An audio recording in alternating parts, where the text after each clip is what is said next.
ஒரு அழகான காலை. ஒரு சிறிய கிராமத்தில் பச்சை வயல்கள், பறவைகள் பறக்கும் வானம், மென்மையான வெளிச்சம்.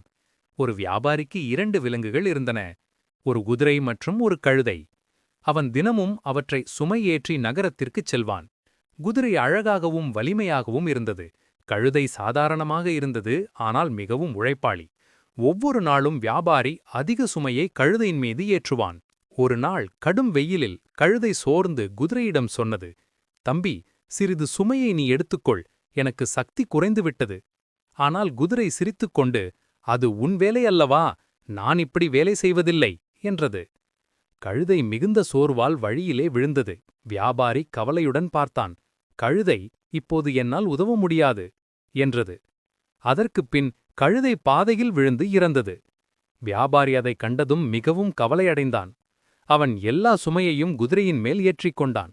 அவன் கழுதையின் சுமையையும் தன் பொருட்களையும் குதிரையின் மீது ஏற்றினான். குதிரை மூச்சு திணறியது. இப்போது குதிரைக்குப் புரிந்தது, நான் சிறிது உதவி செய்திருந்தால் என் நண்பன் உயிருடன் இருந்திருப்பான். இப்போது இருவரின் சுமையையும் நான் சுமக்கிறேன். கதையின் நெறி: பிறருக்கு உதவுவது கடமை அல்ல, கருணை. இன்று உதவி செய்தால் நாளை நம்மை யாரோ உதவுவர். நன்மை எப்போதும் நமக்கு திரும்பி வரும்.